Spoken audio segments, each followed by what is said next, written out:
For centuries, the promise of the circus has been the controlled flirtation with mortality, a ballet performed inches from the abyss.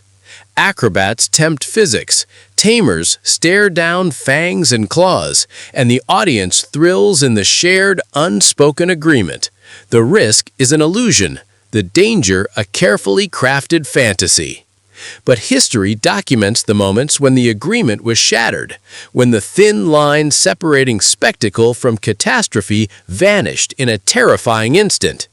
Tonight, we map 8 frontier posts of human limit, cases where the performance of life met the reality of death. Our descent begins not on the high wire, but in the sawdust, where the connection between man and beast broke in the most primal way. Case 1. The Remorseless Pride. Masardi, the Lion Tamer. January 3, 1872, Bolton, England. The air in Mander's menagerie is thick with the smell of damp hay and raw meat. Thomas McCart, known to the crowds as the formidable Masardi, enters the ring. He is a seasoned veteran of the big cat cage, a credential etched into his very body by the absence of an arm, lost to his profession a decade prior. His confidence is palpable, perhaps dangerously inflated. Some contemporary accounts would later suggest a degree of pre-show recklessness, whispering that the customary hot iron prods were just out of reach. The routine is a test of dominance. Drive 5 lions from one end of the steel-enclosed ring to the other. The big cats pace, their eyes reflecting the gaslight. Masardi issues a command, a gesture. The lead lion hesitates.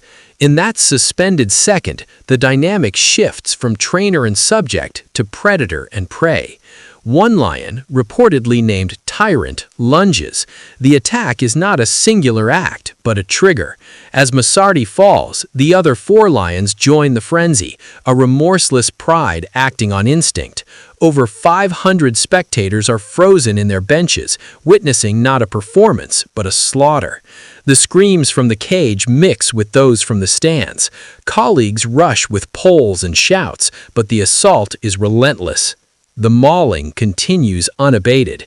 Masardi, age 34, is pulled from the cage a mutilated figure and dies on the way to the hospital. The investigation is the gossip of the town and the headlines of newspapers, which print graphic descriptions. The official cause is the inherent peril of the act, yet the unanswered question lingers in the sawdust. Was this a simple loss of control, or did the prior loss of his arm alter his technique, his margin for error, sealing his fate on this January afternoon? The incident becomes a grim benchmark, a reminder that in the animal cage, the performer is always a guest in a kingdom of tooth and claw. Case 2. The Fatal Vault. Trick writer Otto Klein. April 21, 1915, Madison Square Garden, New York. A different kind of animal power fills the grand arena. The Ringling Brothers in Barnum and Bailey Circus is in full swing before a packed house of 5,000. In the ring, champion trick writer Otto Klein, 28, prepares for his signature feat. His credentials are his flawless timing and brute strength. The act is a breathtaking display of synergy. At a full gallop, he will vault from the saddle over the horse's back and land seamlessly on the other side, his grip on the pommel his only tether to the moving beast. The horse reaches the necessary speed, a blur of muscle and momentum. Klein launches. For a heartbeat, he is airborne, a perfect arc. Then the connection fails. His grip on the saddle loosens or slips. Thrown off balance, his body becomes a projectile. He is flung head first, not into the soft sawdust of the ring center, but toward the unforgettable wooden structure of the ringside boxes. The impact is a sickening crack of skull against solid oak, audible to the front rows.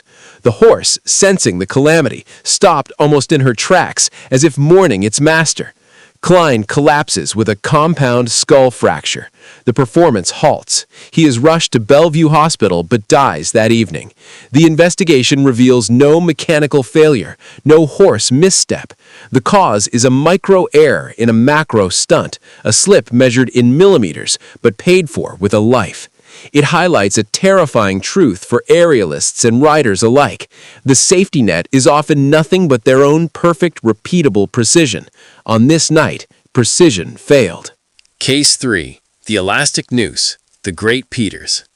October 22, 1943, St. Louis, Missouri. The build act at the Fireman's Wild West Rodeo and Thrill Circus sounds like a grotesque paradox. The man with the iron neck.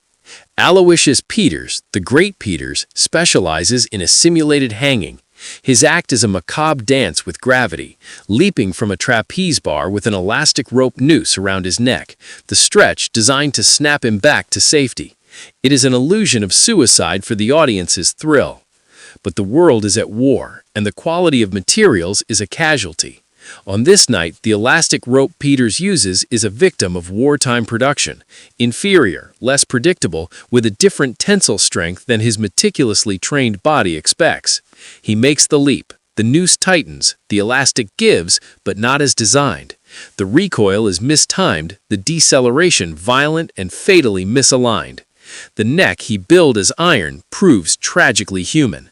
The mechanism of death is not strangulation, but a broken neck. The audience of 5,627 witnesses act number 13 end in genuine death. The immediate aftermath reveals the cruel simplicity of the cause, substandard equipment in an act that tolerates zero error. It stands as a dark testament to how external forces, a global war, can reach into the ring and sever the thread of safety, turning a performer's trust in his tools into a death sentence. Case 4. The Human Pyramid Collapse, the Flying Walendas. January 30th, 1962, Detroit, Michigan. The Flying Walendas are not just performers, they are institutions, their names synonymous with death-defying high-wire artistry. Their signature act is the 7-person chair pyramid. 3 men on the wire, supporting 2 more on chairs, who in turn support a final chair bearer at the apex. It is a monument of balance and mutual trust, 35 feet above the ground. The pyramid is formed, a slow, agonizing process of focused breaths and minute adjustments. The audience watches, hushed. Then, a falter. The lead man, the anchor of the entire structure, loses his balance. The disturbance travels through the human lattice in an instant. The pyramid collapses in a tangle of bodies, chairs, and wire. 2 Walendas, Richard Faulkner and Dieter Schepp, plummet to the concrete floor and die. A third is left paralyzed. Others survive by desperately clutching the quivering wire. The investigation finds no broken cable, no faulty rigging. The cause is attributed to human error or environmental factors like a gust of wind. Yet the broader implication is systemic. This act, the pinnacle of their craft, operated at the very edge of recoverable error. The Walendas, in their dedication to topping their own legend, had created a stunt where a single sneeze, a moment of doubt in a single muscle, could cascade into catastrophe. In a devastating display of show-must-go-on fortitude, the surviving members performed the very next day. The empty spaces on the wire, a silent, haunting tribute.